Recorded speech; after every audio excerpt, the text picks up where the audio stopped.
Halo, selamat pagi semua anak-anak dan selamat berjumpa dalam kegiatan pembelajaran kita pada hari ini, yaitu pembelajaran kelima, tema 2B, subtema 3, yaitu bermain di lingkungan sekolah.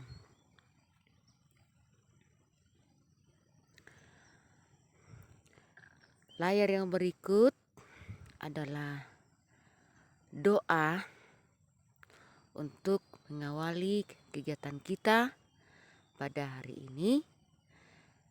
Mohon dibaca doanya di layar Anda masing-masing sebelum kegiatan pembelajaran dimulai.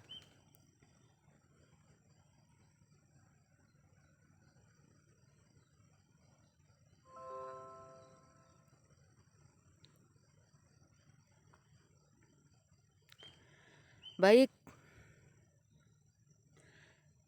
kita siapkan semua perlengkapan alat tulis kita, buku-buku kita, dan mari kita mulai kegiatan kita, kegiatan pembelajaran kita. Pada pembelajaran 5 ini, kita akan belajar tentang muatan pembelajaran PPKN dan bahasa Indonesia.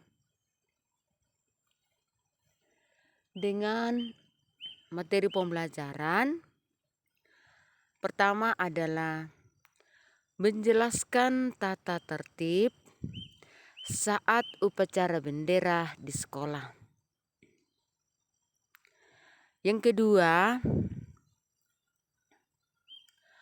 membuat pertanyaan berdasarkan cerita dan mengamati ciri-ciri benda dalam cerita. Jadi ceritanya nanti adalah mengamati benda-benda di sekolah. Untuk itu, mari kita melihat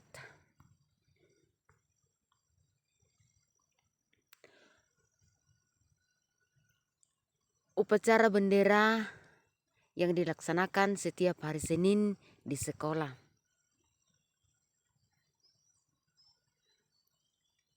Tentu upacara ini sudah lama kita tidak laksanakan atau kita tidak ikuti. Walaupun kita pernah mengadakan upacara dalam bentuk virtual, yaitu tepatnya pada hari ulang tahun negara kita, negara Indonesia. Dan untuk upacara yang rutin pada setiap hari Senin, kita belum laksanakan. Untuk itu, mari kita mendengarkan penjelasan Ibu Guru pada hari ini. Setiap hari Senin kita menggunakan seragam sekolah yaitu putih merah yang lengkap dengan topi. Itu bertanda bahwa pakaian lengkap itu digunakan saat upacara bendera setiap hari Senin. Di dalam upacara bendera tentu ada hal-hal yang harus kita buat, ada juga yang tidak boleh kita laksanakan, artinya melanggar. Ada beberapa contoh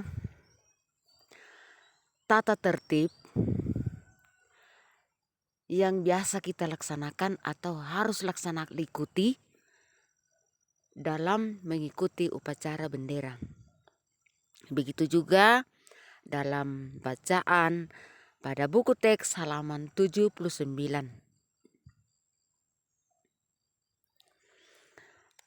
Saat upacara berlangsung, kita harus mulai dari berbaris dengan tertib di lapangan. Saat lonceng mulai berbunyi, kita sudah menuju ke lapangan untuk membuat barisan dengan rapi. Saat itu juga kita mulai dalam suasana yang hening. Tidak ada lagi yang teriak-teriak ataupun cerita. Yang berikut, memakai seragam sekolah lengkap. Ya, tentu kalau tidak menggunakan seragam, kita tidak layak untuk mengikuti upacara, karena upacara bendera ini bukan suatu kegiatan rutin, tetapi kewajiban kita sebagai warga masyarakat negara Indonesia.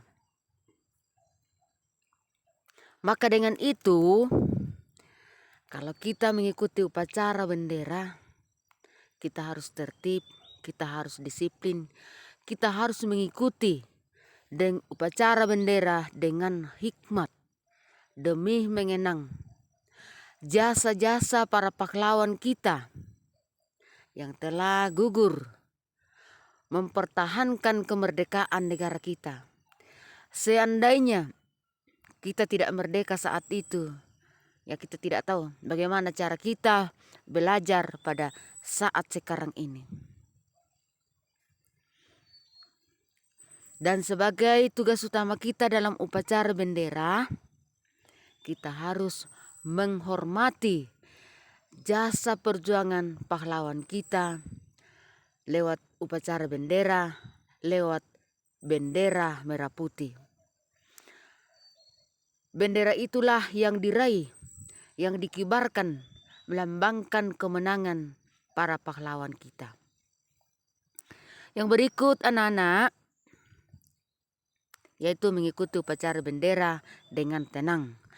Tidak cerita, tidak mengganggu teman, atau melepas topi lalu digunakan untuk bermain atau diputar-putar. Melainkan kita harus berdiri tegap mengikuti jalannya upacara dari awal sampai selesainya upacara bendera. Kita akan mengikuti para petugas dalam pelaksanaan upacara bendera. Kita akan mendengarkan amanat dari pembina upacara. Ya, biasanya yang menjadi pembina upacara kepala sekolah. Kalau kepala sekolah berhalangan, ya tentu guru.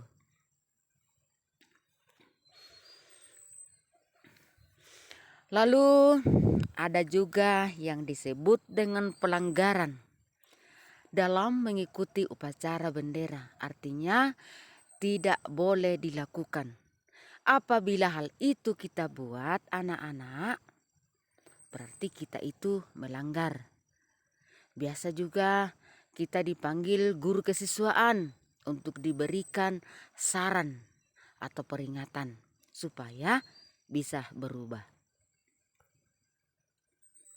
Nah, yang menjadi pelanggaran dalam upacara bendera biasanya adalah tidak boleh cerita saat upacara berlangsung atau menoleh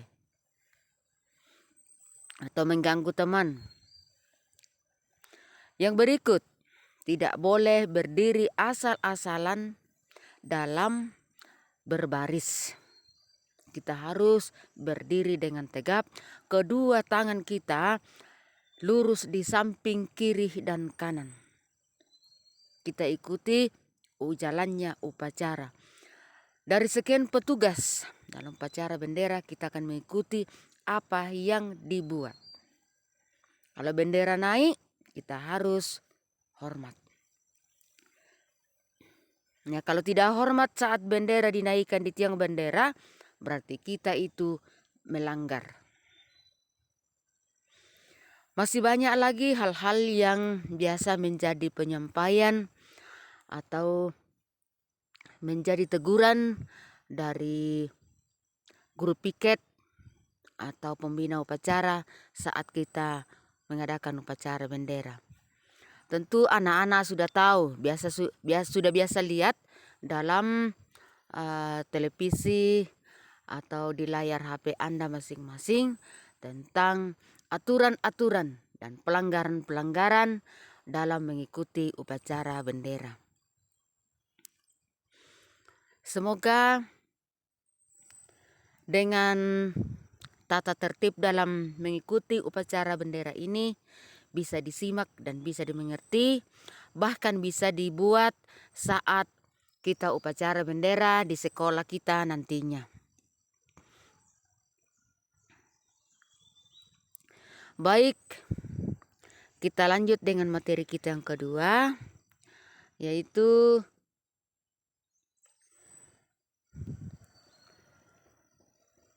membaca cerita. Kita harus bisa memahami isinya. Seperti pada buku teks halaman 80, jika kamu banyak tahu arti kosakata di dalamnya. Selain itu, rumus menjawab adik Simba juga dapat membantu memahami isi cerita. Apa itu adik Simba? Ya, mungkin kata ini barusan kita dengar, tapi nanti kita perjelas. Ingat, adik Simba adalah kepanjangan dari apa, di mana, kapan, siapa, mengapa, dan bagaimana. Nah, sekali lagi Bu Guru perjelas bahwa adik Simba adalah kepanjangan dari kata tanya, apa, di mana, kapan, siapa, mengapa, bagaimana.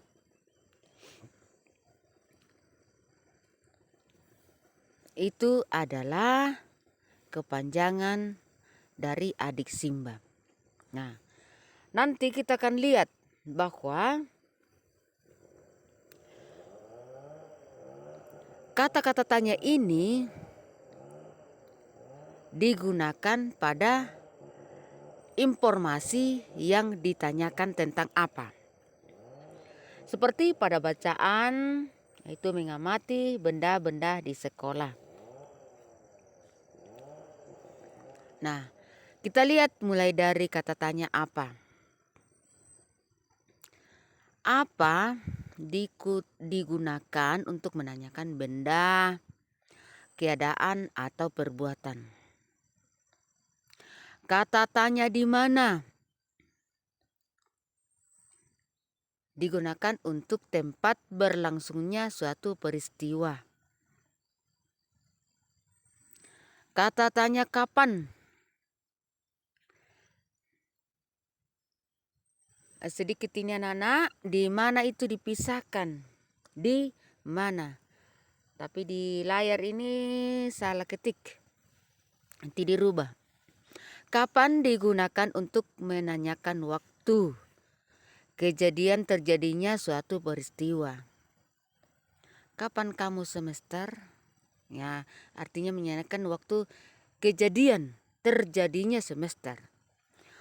Yang keempat, kata tanya siapa. Itu untuk menanyakan orang atau pelaku. Yang kelima, mengapa. Digunakan untuk menanyakan sebab atau alasan sebuah peristiwa. Yang keenam, bagaimana.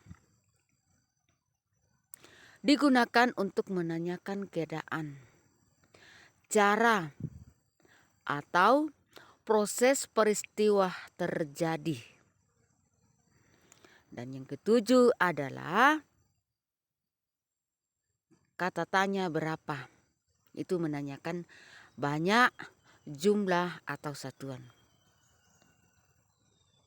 Berapa adik kamu? Artinya berapa jumlah, berapa banyak. Ya, seperti itu.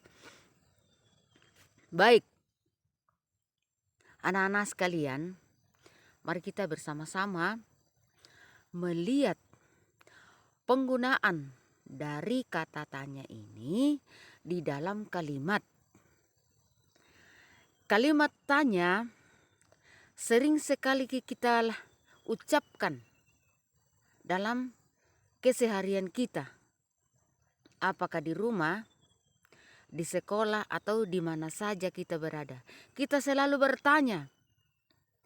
Walaupun itu kita belum tahu bahwa apa yang kita tanyakan. Kata tanya apa yang kita gunakan. Sekarang mari kita coba melihat contoh dari kalimat tanya.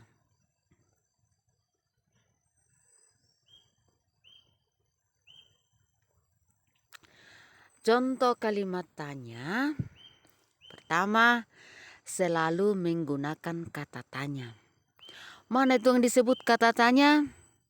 Kata tanya adalah apa, di mana, kapan, siapa, mengapa, dan bagaimana.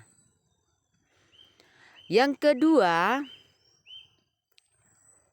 setiap kalimat tanya diakhiri tanda tanya. Membuat kalimat tanya itu anak-anak, lalu di akhir kalimat itu tidak ada tanda tanya, maka kalimat itu belum sempurna menjadi kalimat tanya. Karena tidak ada tanda tanya. Walaupun kalian sudah menulis kata tanya. Contoh kata tanya apa?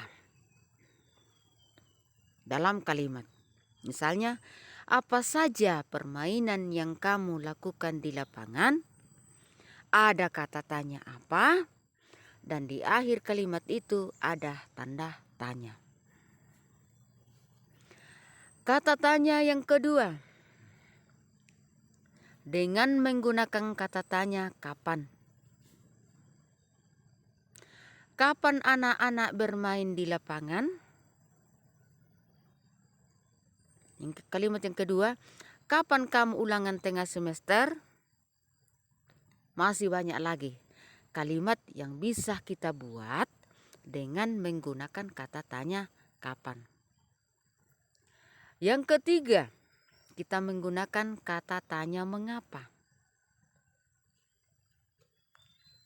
Misalnya, mengapa kamu tidak ikut bermain? Contoh yang kedua, mengapa adikmu belum sekolah? Ya, mungkin belum sampai umur atau nanti tahun depan. Ya, itu yang jawabannya. Nah, dari ketiga contoh kalimat tanya dengan menggunakan 3 contoh kata tanya, kalian sudah bisa melihat bahwa untuk membuat kalimat tanya selalu menggunakan kata tanya. Dan yang kedua, setiap kalimat tanya diakhiri dengan tanda tanya. Itu yang perlu diingat. Contohnya sudah ada. Nanti mohon anak-anak dicatat ulang di buku catatannya nanti. Yaitu mulai dari kata tanya. Kata tanya adik Simba itu digunakan di saat kapan. Begitu juga contohnya. Mohon ditulis ulang di buku catatan. Jangan lupa catatan harus rapi dan bersih dengan menggunakan bentuk huruf tegak bersambung. Yang bisa menggunakan ballpoint silahkan. Supaya tulisannya lebih jelas. Baik, kita lanjut dengan menjawab pertanyaan pada halaman 80 di buku teks. Pertanyaan pertama dari teks bacaan mengamati benda-benda di sekolah. Silakan anak-anak baca teksnya dari atas.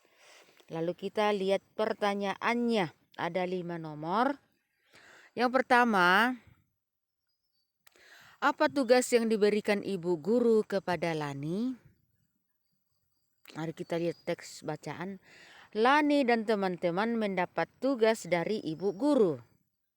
Nah, di sini apa tugas yang diberikan ibu guru kepada Lani? Nah, mereka diminta membuat laporan pengamatan benda-benda di sekolah. Ya, membuat laporan artinya membuat suatu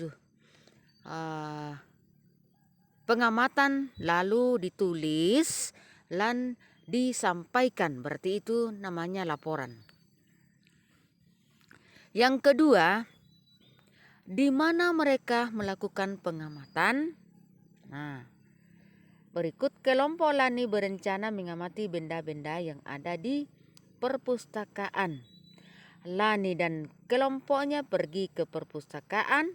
Di sana mereka menemukan banyak benda. Jadi mereka melakukan pengamatan di perpustakaan. Ya, perpustakaan sekolah. Kalian sudah pernah lihat perpustakaan sekolah? Apa yang ada di dalam perpustakaan? Ya, tentunya yang paling banyak adalah buku. Buku pelajaran, buku cerita, majalah dan lain sebagainya. Ada juga alat-alat lain seperti gambar-gambar pahlawan, benda-benda lainnya, globe, jam dinding, meja, kursi, pokoknya yang sekaitan dengan pelajaran kita. Semua buku disimpan di perpustakaan. Baik dalam bentuk pengetahuan maupun dalam bentuk cerita atau sejarah dalam bangsa kita. Itu yang dilihat, nantinya akan dilihat ini merupakan benda padat, benda cair. Di dalam globe ini ada udara atau itu disebut gas. Nantinya semua akan diamati dan ditulis baru dilaporkan. Lalu kita pindah kepada pertanyaan yang ketiga. Siapa yang bertugas mengamati benda-benda di sekolah? Jadi ini dibagi kelompok, lalu ada yang mengamati tumbuh-tumbuhan misalnya, ada yang mengamati benda-benda dan lain sebagainya. Yang keempat, mengapa mereka mencatat benda-benda tersebut? Ya kan namanya pelajaran supaya kita pahami bahwa benda-benda tersebut yang ada di sekolah merupakan wujud dari benda padat, cair, dan gas. Yang kelima, bagaimana cara mereka membuat laporan? Ya, ada di sini. Mereka mencatat semua benda yang ada di perpustakaan. Catatan ini sebagai bahan membuat laporan hasil pengamatan. Setelah mendaftar semua benda, mereka juga menulis ciri-ciri benda tersebut. Mulai dari wujudnya hingga bentuk benda tersebut. Kita sudah bahas tentang wujud dari ketiga benda yang ada di sekitar kita. Kita sudah menyebutkan contohnya dan mereka sudah membuktikannya seperti dalam kelompok Lani. Jadi pertanyaan ke-6 di sini, apa ciri-ciri benda yang ada di dalam cerita di atas? Nah, untuk nomor 3, 4, 5, dan 6 silakan dijawab di buku tugas Anda masing-masing. Itu menjadi tugasnya.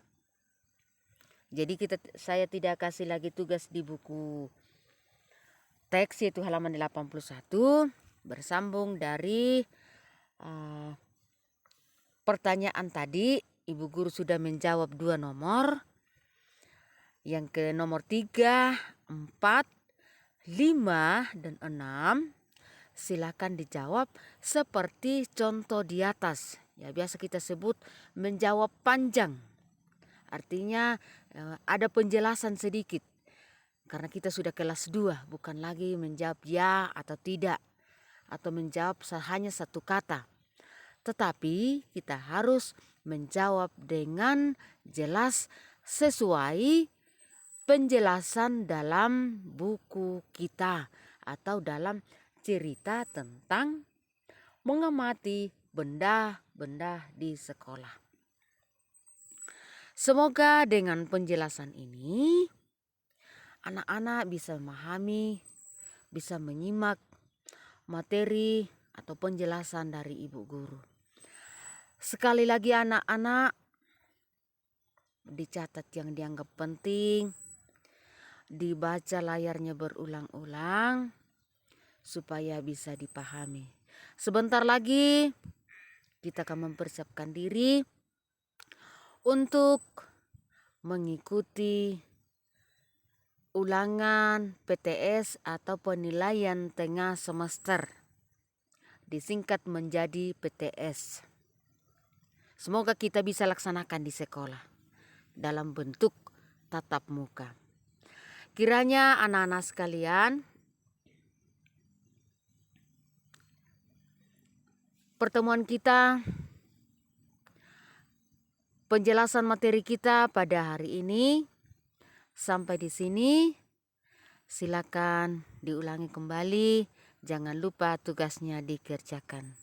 Sekian, selamat bekerja, tetap jaga kesehatan.